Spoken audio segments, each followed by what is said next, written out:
Mike Tyson versus Jake Paul just got Netflix sued.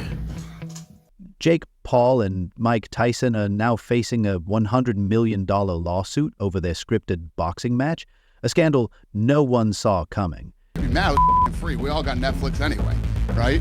And you got to watch the girls fight. The girls fight was good. You know, I know a lot of people were pissed, but it was a bit of a shit show.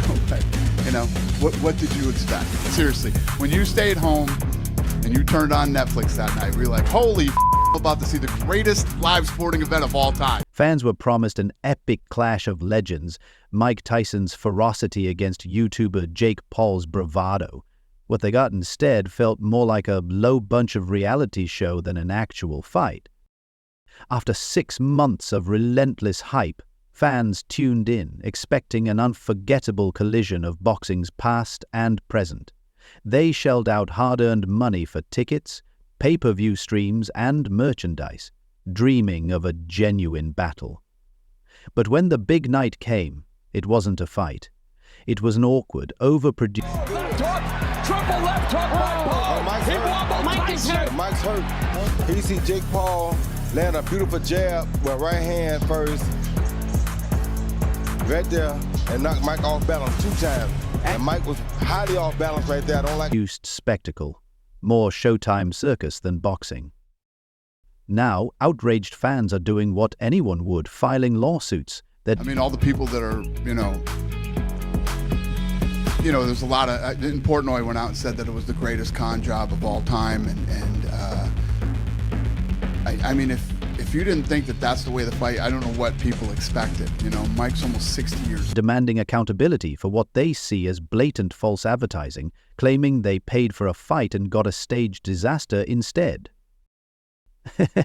As if the fiasco couldn't get worse, UFC boss Dana White weighed in, calling the entire event a joke and a stain on boxing's reputation. Fans expected authenticity but were handed a pre-rehearsed mess. Now, Tyson and Paul are paying the price, not the $100 million hustle. Yeah, Jake Paul versus Mike Tyson. This wasn't just a fight. This was a battle between generations. Just in lawsuits, but in the court of public opinion. Dana White didn't hold back, calling the Tyson-Paul fight the biggest con he'd ever seen.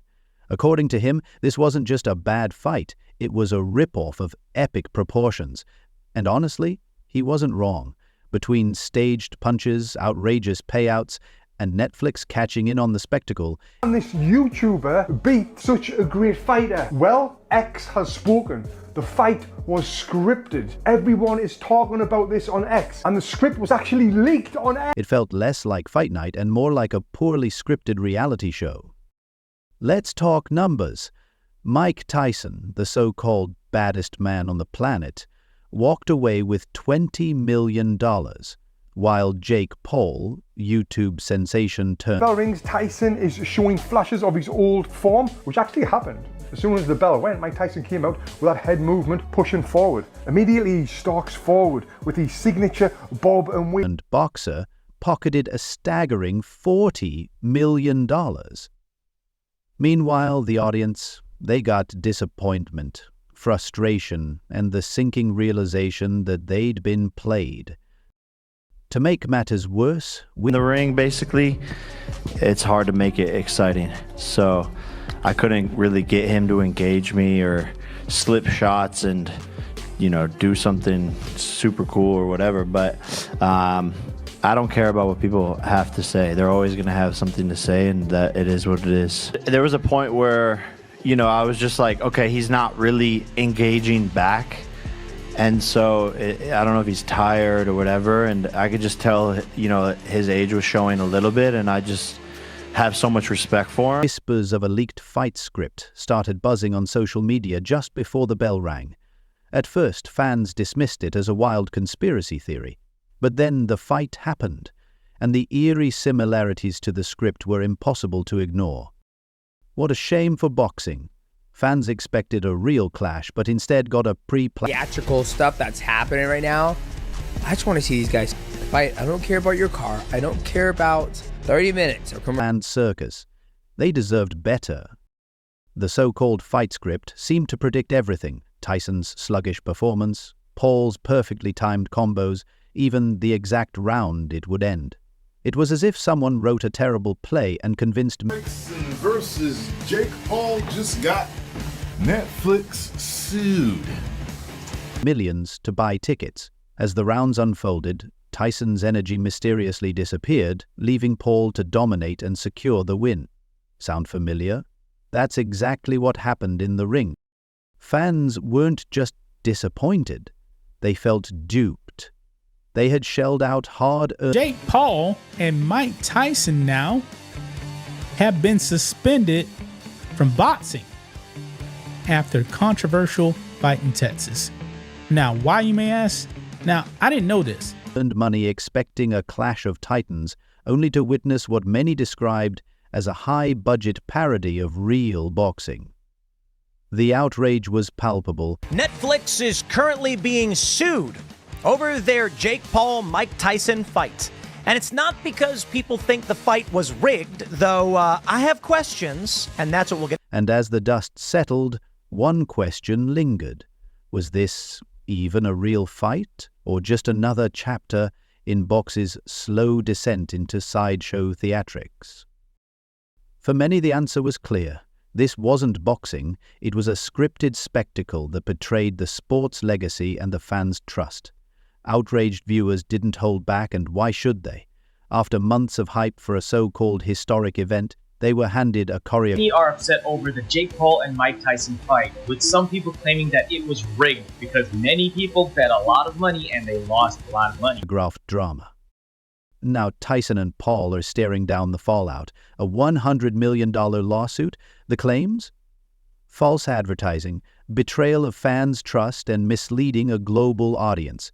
A legal haymaker aimed squarely at the two so-called boxers. The fight may be over, but the consequences have only just begun. The whole thing was scripted. The whole thing was just a money grab. And for a lot of us that love Mike, and despite what he said in that interview with the girl about the legacy, we love him and his legacy, and we didn't like what we saw. The financial fallout from the Tyson-Paul debacle has left bettors fuming, and it doesn't end there. Both fighters are now facing suspension from future bouts. But the drama gets even juicier. Netflix has entered the fray, slapping the... Testing the beard of Paul early. And everybody was saying, oh, nice shot by Jake Paul. Right hand by Paul, that is. ...them with a lawsuit of its own. This isn't just legal trouble. It's a public trial of boxing's integrity.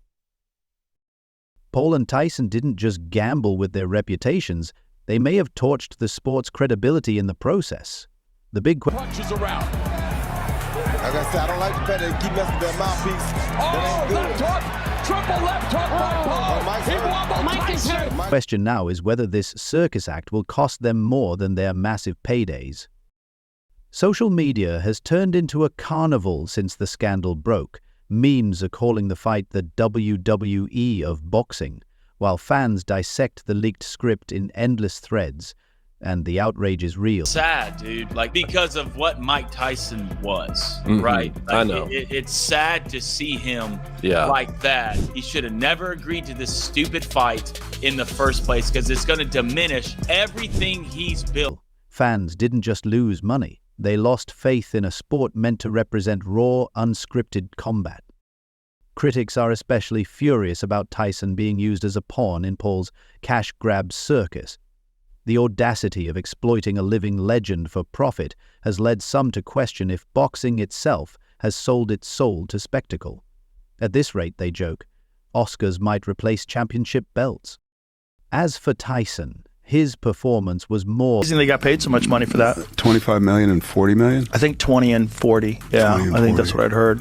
You know, which I'm happy Mike got the money, and I'm happy that he didn't get hurt. That was my fear, that it was going to be a real fight and he was going to get hurt. You've known him for a long time. I've known him for a long... More than disappointing. It was alarming. While flashes of his signature aggression appeared, his movements were sluggish and robotic. The once feared bob and weave style that defined his career was reduced to a shadow of its former self. Mike Tyson's stamina, or lack thereof, was that he was making the money he says he's making. Showtime Boxing wouldn't have gone out of business, and Showtime would have made sure they kept raising eyebrows by the end of the first round. The 58-year-old looked gassed, a surprising sight for a man who built his career on relentless power and endurance. Sure, age plays a factor, but this sudden decline felt unnatural. Then there was Jake Paul playing his role with eerie perfection, perhaps too much perfection. At one point, Tyson landed a clean punch, the kind that would have sent most opponents reeling. But Paul didn't flinch. Instead, he smirked, taunting the man whose fists were once considered lethal weapons. It wasn't just disrespectful. It felt staged. Why would Tyson, a man with nothing left to prove, take on such a questionable fight?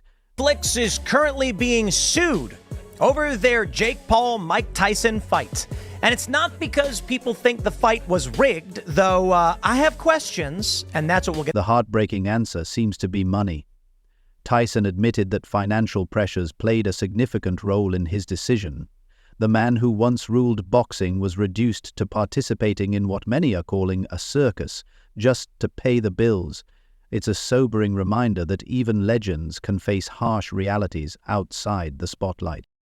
That night, Tyson versus Jake Paul just got Netflix sued. Tyson wasn't just fighting Jake Paul. He was battling his own aging body, financial struggles, and perhaps even the weight of his legacy.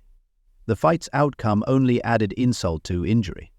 While Tyson walked away with $20 million, the cost to his dignity and reputation was immeasurable.